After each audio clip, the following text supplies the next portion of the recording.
جس نے حضرت امام حسین، جانتے ہو شمر کون تھا جس نے حضرت امام حسین کی گردن کاٹی، شہید کیا؟ یہ شمر حضرت علی کا سالہ تھا، حضرت عباس علمدار کا ماموں تھا۔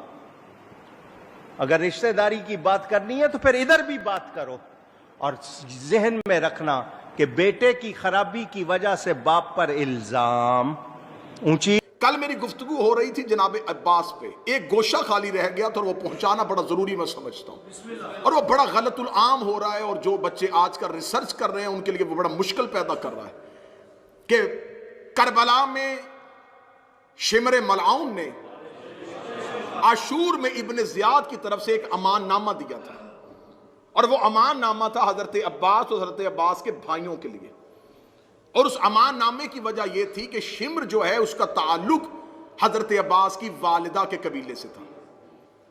یہ بات اتنی مشہور کی گئی ہے کہ بعض جگہوں پہ باقاعدہ رشتہ معاذ ثم معاذ اللہ لکھ دیا جاتا ہے کہ رشتے کے اعتبار سے ماموں تھا، کیونکہ جناب ام البنین کا جو قبیلہ ہے، جو نسل ہے، جو خاندان ہے، اسی کے ساتھ ہی شمر کا تعلق تھا۔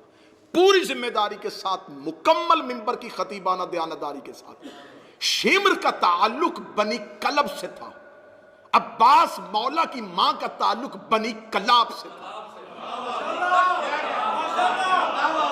دونوں قبیلوں میں فرق ہے، وہ بنی کلاب میں سے تھی، یہ بنی کلب میں سے تھی۔ بنی کلب یہ وہ عرب کا قبیلہ تھا جو صحراؤں میں بھیڑے پالا کرتا تھا، بھیڑے پال کے شہروں میں جا کے بیچا کرتا تھا۔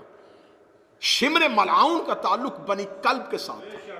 ہاں، اب آپ مجھ پہ سوال کریں کہ کیا کتابوں میں یہ لکھا ہے، مقاتل میں یہ لکھا ہے کہ امان نامہ آیا؟ ہاں آیا، یہ میں مانتا ہوں، کتابوں نے یہ روایت دی ہے کہ امان نامہ آیا ہے، لیکن وہ امان نامہ رشتہ داری کی بنیاد پہ نہیں دیا۔ میں نے آپ کو شاید دوسری یا تیسری تقریر میں بتایا تھا کہ حسین کے پاس کل 4 علی تھے۔ ایک مجلس میں نے بتایا، جناب محمد حنفیہ، جناب مسلم بن عقیل، جناب عباس ابن علی، اور جناب عبداللہ ابن جعفر طیار۔ محمد حنفیہ کو مدینے چھوڑا، عبداللہ ابن جعفر طیار کو کوفے بھیجا، مسلم بن عقیل کو مکہ چھوڑا، جناب عبداللہ ابن جعفر طیار کو، مسلم کو کوفہ بھیجا، صرف اکیلے عباس کو لے کے گئے۔ اب کربلا میں یزید اور یزید کے لشکر کو خوف تھا عباس کا۔ شمر ملعون نے جا کے ایک بھیانک سازش کی، اس نے جا کے کہا کیونکہ ہماری تمہارے قبیلے کے ساتھ ایک تعلق داری ہے بنی کلب کی، بنی کلاب سے، لہٰذا میں تمہیں اور تیرے بھائیوں کو یہ امان نامہ لکھوا کے لے کے آیا ہوں ابن زیاد سے، اگر عباس اور عباس کے بھائی میدان کربلا سے چلے جائیں محفوظ رستہ دیں گے، ان کی زندگیوں کو امان ہے۔ عباس تجھے اور تیرے بھائیوں کو میں ابن زیاد سے امان نامہ لکھوا کے لے کے آیا ہوں۔ اب یہ وقت ہے عاشور کا، یہ وقت ہے میدان کارزار کا، کاش وقت ہوتا تو عباس تفصیلی جملے پڑھتے۔ حسین نے کہا عباس اس کا جواب دے۔ عباس گھوڑے کی زین پہ آئے، حضرت عباس نے ایک ہی جملہ کہا تبت یدا کا، تیرے ہاتھ ٹوٹے۔ اب علمی جو لوگ بیٹھے وہ اس گہرائی کو سمجھنا، اب وقت نہیں تھا، میدان جنگ ہے اور گھمسان کا رنگ ہے۔ عباس نے ایک جملہ کہا تبت یدا کا، تیرے ہاتھ ٹوٹے۔ یہ لہجہ عباس نہیں ہے، یہ آیت قرآن ہے۔ کس کے لیے آئی تھی؟ ابو لہب کے لیے، تبت یدا ابی لہب، اے ابو لہب تیرے ہاتھ ٹوٹے۔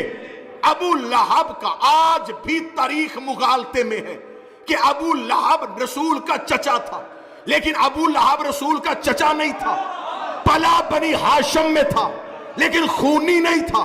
اس کی ماں لونڈی تھی، حضرت عبد المطلب کی، کنیز اپنا بیٹا لے کے آئی تھی، پلا تھا اس قبیلے میں لیکن کہلوانا شروع کیا کہ میں بنی ہاشم ہوں۔